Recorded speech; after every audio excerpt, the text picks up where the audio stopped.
तो आज का हमारा टॉपिक बेटा ऑक्सीडेशन नंबर का टॉपिक है। और ऑक्सीडेशन नंबर से आप लोग वैसे वाकिफ भी होंगे शायद थोड़ा बहुत। ऑक्सीडेशन नंबर क्या होता है, जैसा कि आप लोग यहाँ पर देख सकते हो, अपेरेंट चार्ज पॉजिटिव और negative which is on an atom of any compound is called oxidation number.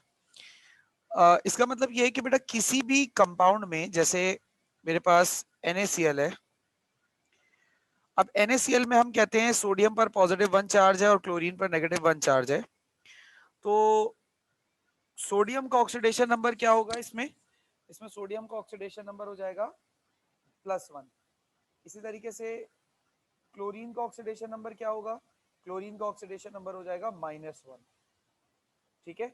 तो किसी भी एलिमेंट पर, जैसे मैं कैल्शियम क्लोराइड लूं, कैल्शियम +2 होता है और क्लोरीन -1 होता है। अब अगेन यहाँ पर ऑक्सीडेशन नंबर कैल्शियम का क्या हो गया? +2 और क्लोरीन का क्या है? -1। इसी तरीके से आपने लिखा कैल्शियम कार्बोनेट। अब कैल्शियम का ऑक्सीडेशन नंबर +2 होता है, चार्ज यानी, और कार्बोनेट, पूरे कार्बोनेट आयन पर, ये कंपाउंड रेडिकल है, इस पर पूरे पर -2 चार्ज होता है। तो किसी भी एलिमेंट पर जो चार्ज की वैल्यू होती है ना बेटा, उसे कहते हैं ऑक्सीडेशन नंबर। मेरे ख्याल से इसमें कोई परेशानी वाली बात नहीं होगी, बहुत सिंपल सी बात है। क्लियर है? आगे चलूं? ओके। अच्छा, एक जो बात सबसे इंपॉर्टेंट है ऑक्सीडेशन नंबर के हवाले से, वो ये है,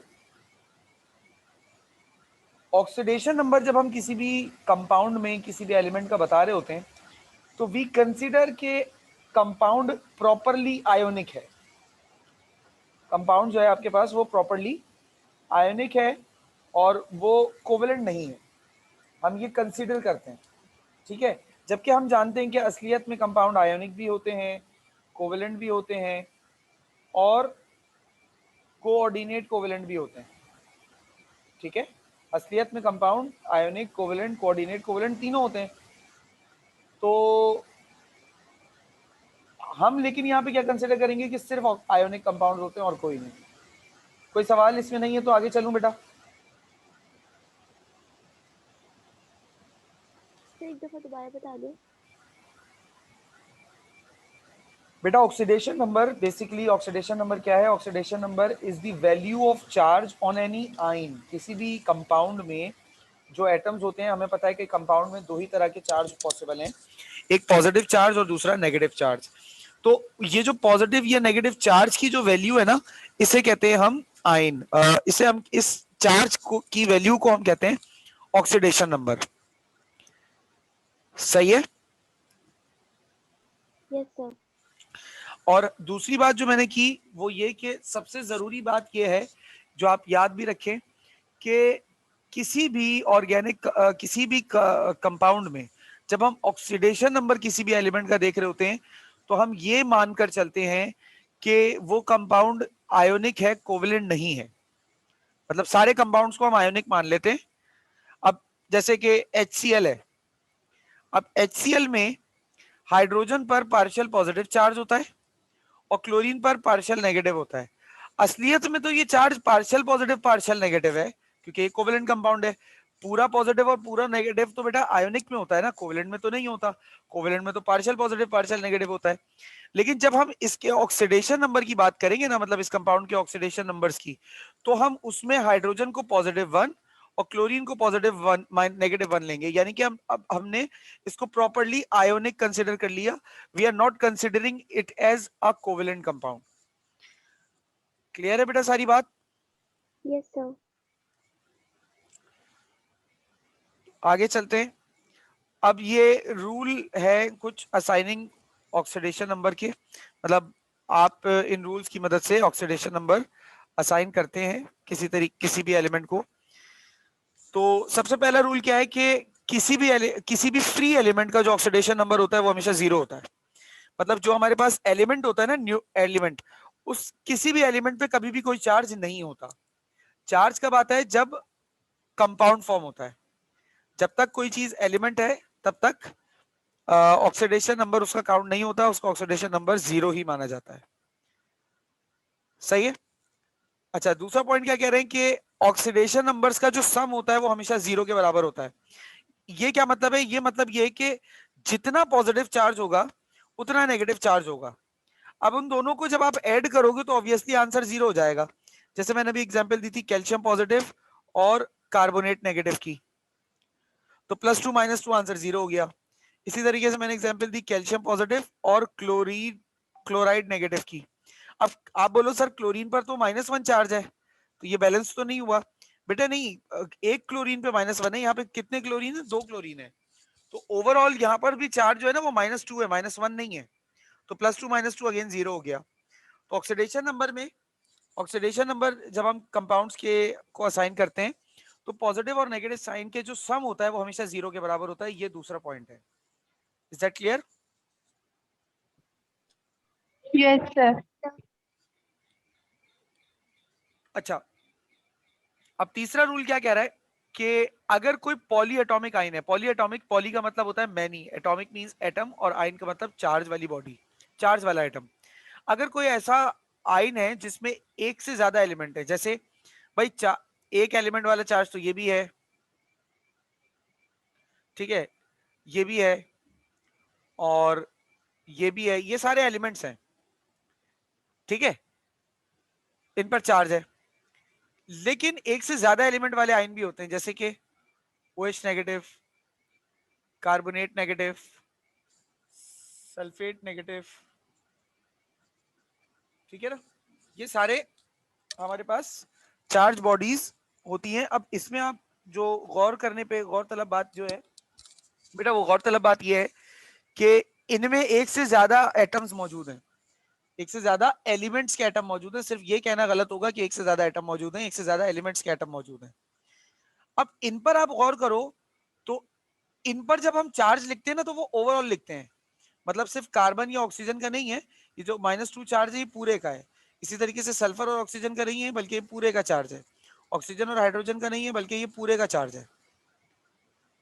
तो अब ये पॉइंट क्या कह रहा है कि अगर पॉली एटॉमिक आयन होगा तो उसका ऑक्सीडेशन नंबर का जो सम है ना वो उस आयन पे मौजूद होने वाले चार्ज का सम होगा। क्या मतलब है इस बात का? इस बात का मतलब है बेटा, जैसे मेरे पास SO4 -2 है। अब ये -2 चार्ज पूरे आयन के ऊपर है। जैसा कि मैंने अभी ऊपर वाले पॉइंट में बताया कि पॉजिटिव नेगेटिव साइन की जो चार्ज वैल्यू होती है वो हमेशा एक जैसी होती है, मतलब 0 के बराबर होता है इनका सम। लेकिन इसमें ऐसा नहीं होता, इसमें अलग अलग होता है। जैसे देखो, एक ऑक्सीजन पर चार्ज होता है -2। यहाँ पे कितने ऑक्सीजन है? 4 ऑक्सीजन है। तो एक का -2 है तो 4 का कितना हो जाएगा? टोटल -8 हो जाएगा। अब ओवरऑल चार्ज क्या है? -2 है ना, तो ओवरऑल चार्ज -2 यहीं रखो। और सल्फर पे क्या चार्ज होगा? सल्फर पे चार्ज जो भी होगा वो अब कैसे पता चलेगा कि सल्फर पे क्या चार्ज है सर? सल्फर को ऐसे लिखे रहने दो, -8 को दूसरी तरफ भेजो, -2, और ये दूसरी तरफ आकर हो गया +8। क्या आंसर आया? +6। यानी सल्फर पे चार्ज यहां पर होगा +6। ठीक है, जब सल्फर पे यहाँ पे +6 चार्ज होगा तभी इन दोनों का जो मैथमेटिकल सम बनेगा वो क्या बनेगा? -2 बनेगा। क्लियर है बेटा? Yes sir. क्या हुआ सुमैया, कोई इशू? सर ये कैलकुलेशन समझ नहीं आई। कैलकुलेशन में कहाँ प्रॉब्लम आ रही है बेटा? सर -8 कैसे आया? बेटा -8 इस तरीके से आया कि एक ऑक्सीजन का चार्ज मुझे याद है, ठीक है, यहाँ पे चार्ज हमें याद होने चाहिए। एक ऑक्सीजन का चार्ज -2 होता है, ये फिक्स है। नॉर्मल ऑक्साइड जब ऑक्सीजन बनाता है तो उसका चार्ज -2 होता है। तो एक ऑक्सीजन का जब -2 है बेटा तो 4 ऑक्सीजन का कितना हो जाएगा? प्लस कर लो, माइनस माइनस प्लस, 2 + 2 4 हो गया, साइन बड़े नंबर का आया, -4 हो गया, माइनस माइनस प्लस, 4 + 2 6 हो गया, साइन बड़े नंबर का आया, 6 माइनस माइनस प्लस, 6 + 2 8, साइन बड़े नंबर का आ गया। इस तरीके से हुआ बेटा। और सर उसके बाद आपने -8 को दूसरी तरफ क्यों शिफ्ट किया? ताकि मैं सल्फर का चार्ज मालूम कर लेता। मतलब वैसे तो मुझे सल्फर का चार्ज पता था यहाँ पर, लेकिन मैं सल्फर का चार्ज मालूम कर लेता। असल में जो पॉइंट है ना, जैसे ऊपर वाला पॉइंट था वो ये कह रहा था कि प्लस माइनस चार्जेस का सम 0 होगा किसी कंपाउंड में, न्यूट्रल कंपाउंड में। लेकिन अगर कोई पॉलीएटॉमिक आयन होगा तो उसमें प्लस माइनस साइन का, प्लस माइनस चार्जेस का जो आंसर होगा वो कभी भी 0 नहीं होता, वो कोई चार्ज वैल्यू होती है। जैसे यहाँ देख सकते हो -2 -2 -1, इसी तरीके से PO4 होता है वो -3 होता है, इस तरीके से बेटा। Okay sir. ठीक है, तो मुझे असल में ये चार्ज वैल्यू को प्रूव करना था, तो वो मैंने इस तरीके से किया है। और कोई सवाल बेटा? सर इस पॉइंट का मतलब क्या है? इस पॉइंट का मतलब बेसिकली बेटा हम ऑक्सीडेशन नंबर ना निकाल रहे हैं या देख रहे हैं। अब ऑक्सीडेशन नंबर की अलग अलग जो है ना आप रिजल्ट एक चीज से निकाल सकते हो। जैसे यहाँ एक रिजल्ट निकल सकता था कि किसी भी न्यूट्रल कंपाउंड में, यहाँ जो बात हो रही है बेटा वो किसी न्यूट्रल कंपाउंड के लिए हो रही है। ठीक है, यहाँ ये नतीजा निकल सकता था कि भाई किसी भी न्यूट्रल कंपाउंड में चार्जेस 0 के बराबर होंगे, इक्वल होंगे। ठीक है, लेकिन जब कोई न्यूट्रल कंपाउंड नहीं होगा बल्कि कोई आयन होगा, अब आयन तो आपको पता है कि वो पॉलीएटॉमिक होता है और उस पर चार्जेस प्लस माइनस के होते हैं। तो जो आयन होता है ना बेटा, आयन पर साइन 0 नहीं आता। सही है, आयन के ऊपर कोई ना कोई चार्ज लगा हुआ होता है, वो हमें नजर आता है लगा हुआ। तो उसमें जो प्लस माइनस एटम्स का जो साइन होता है वो हमेशा बराबर होता है उस टोटल आयन चार्ज के जो बाहर लिखा हुआ हो। ये है इस पॉइंट का मतलब। Okay sir. मजीद थोड़ा सा तब क्लियर होगा बेटा जब हम इससे रिलेटेड प्रॉब्लम्स करेंगे ना न्यूमेरिकल्स में, तो मजीद और क्लियर हो जाएगा। अच्छा, ऑक्सीडेशन नंबर हाइड्रोजन का +1 होता है जब ये किसी नॉन मेटल के साथ कंबाइन होते हैं। ठीक है, लेकिन जब हाइड्रोजन किसी मेटल के साथ कंबाइन होगा तो उसका चार्ज यानी कि ऑक्सीडेशन नंबर -1 होगा। सही है, नॉन मेटल की सूरत में हाइड्रोजन का जो ऑक्सीडेशन नंबर है वो +1 है, मेटल की सूरत में -1 है, बस ये बात याद रखनी है। इसी तरीके से ऑक्सीजन का ऑक्सीडेशन नंबर जो है वो -2 होता है नॉर्मली, लेकिन अगर पर ऑक्साइड होगा तो -1 होगा, जैसे यहाँ लिखा हुआ भी है। पर ऑक्साइड होगा तो ये चार्ज की वैल्यू -1 होगा। अच्छा, अब सर हमें कैसे पता चलेगा कि कहाँ पर ऑक्साइड है कहाँ नॉर्मल ऑक्साइड है, मतलब ये -2 वाला है? बेटा मोस्टली केसेस में आपके पास ये -2 वाला ही होता है। कुछ खास एक आध स्पेशलाइज केस होते हैं, वो जब एग्जाम्पल में आएगा तो मैं आपको बता दूंगा। सही है,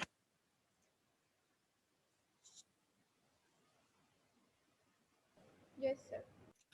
अच्छा तीसरा जो पॉइंट लिखा हुआ है कि ग्रुप 1A 2A और 3A के जो एलिमेंट्स हैं वो ऑक्सीडेशन नंबर +1 +2 +3 शो करते हैं। सही है,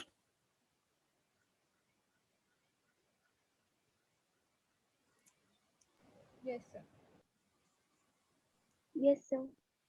ठीक है बेटा, फिर आगे चलते हैं मजीद।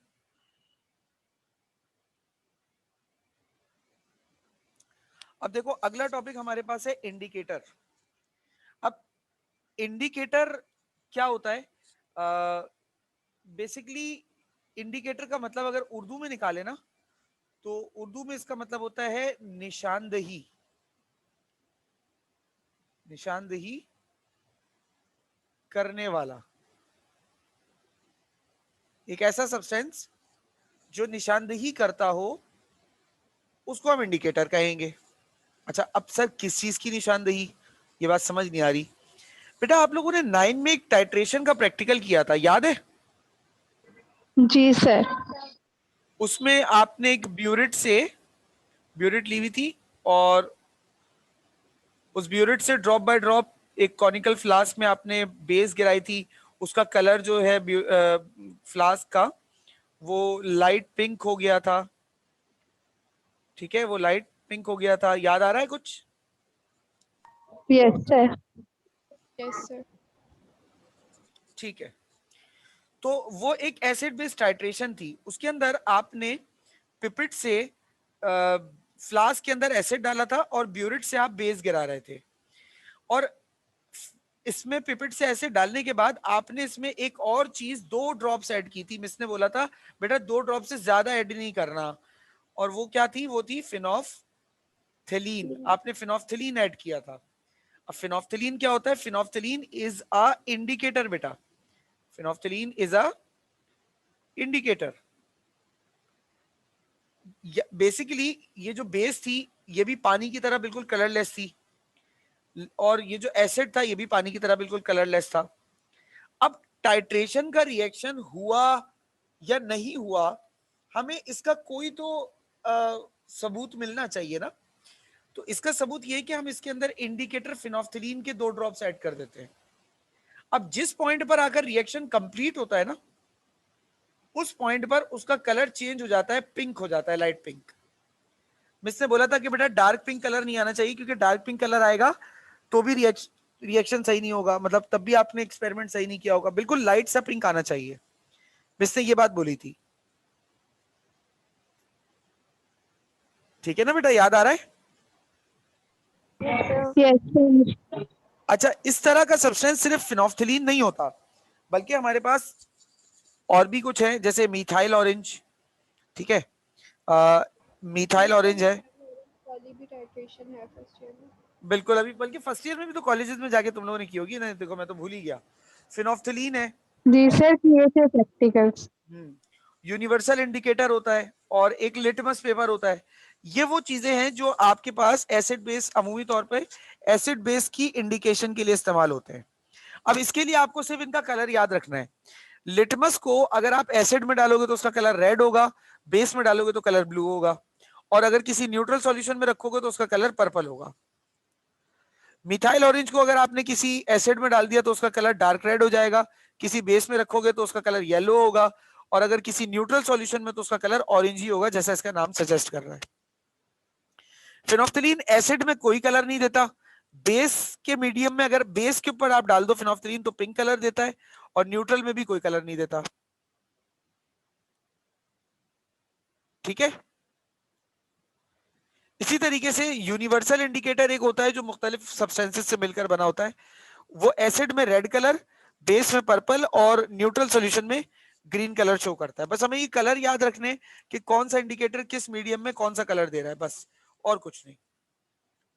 Clear? Yes sir. Yes sir.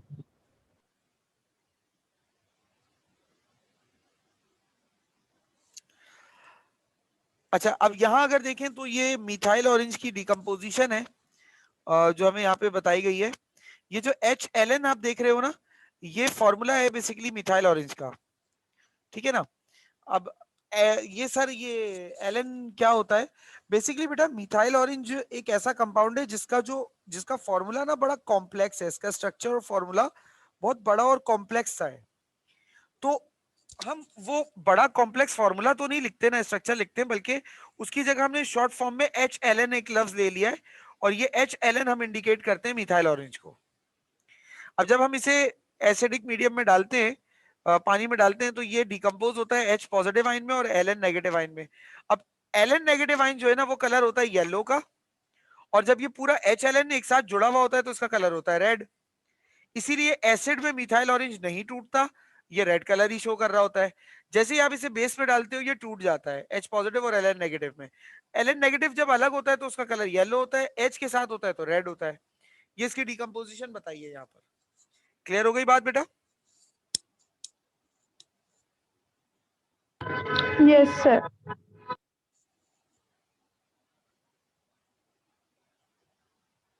अच्छा जी, SPL सोरेनसन नाम के साइंटिस्ट ने कॉन्सेप्ट ऑफ पीएच को बेटा डिस्कवर किया। अब what is concept of pH sir? PH है बेटा, पीएच कहते हैं हम negative log of H positive ions concentration.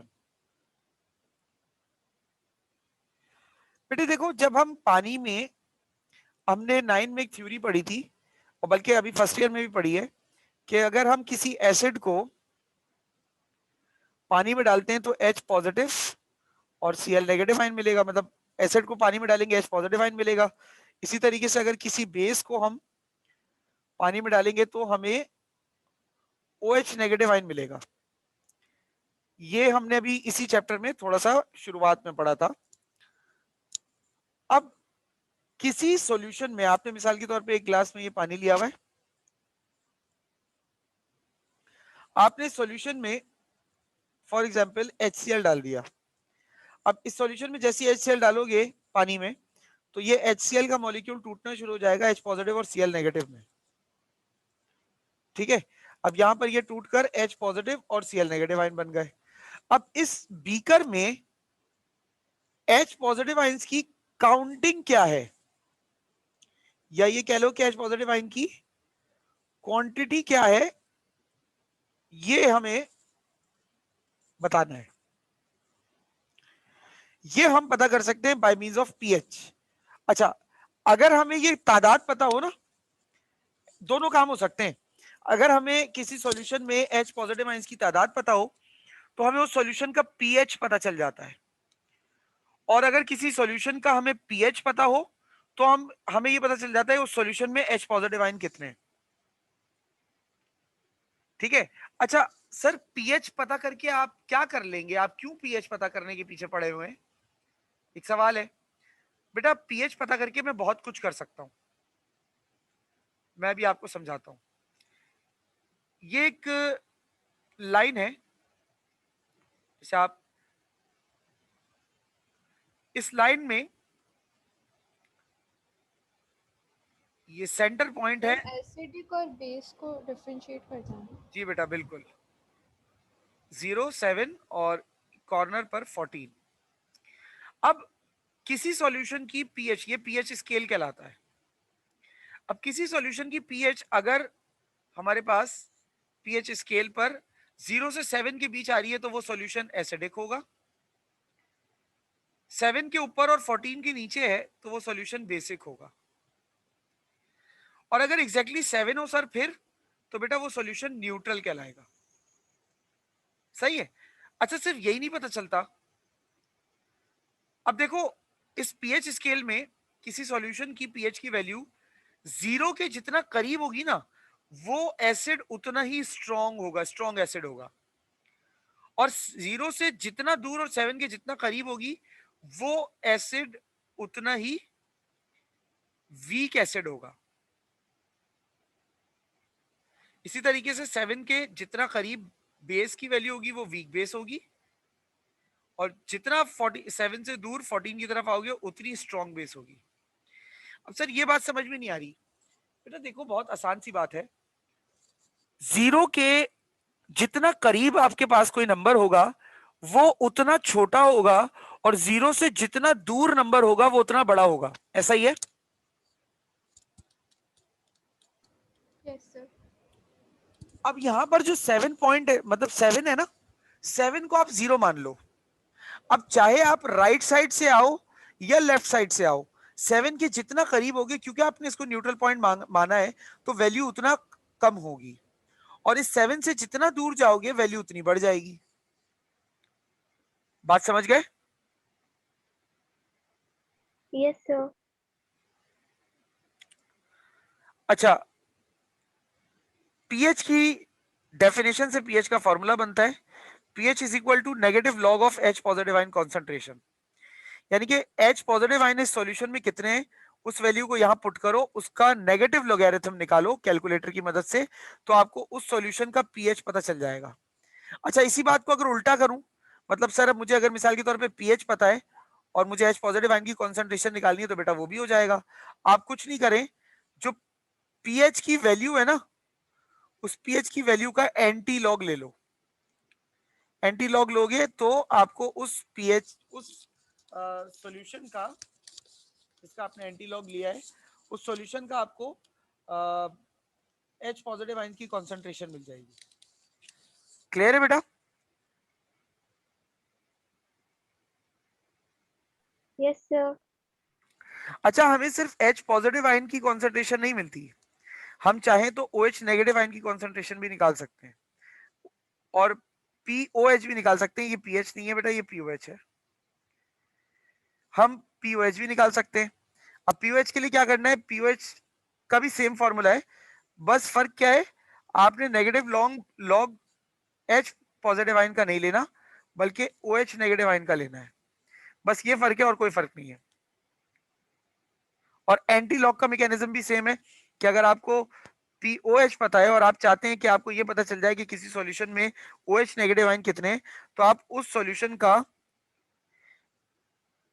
उस pH का एंटी लॉग ले लें, तो आपको सॉल्यूशन की कॉन्सेंट्रेशन पता चल जाएगी। क्लियर है बेटा? Yes, sir.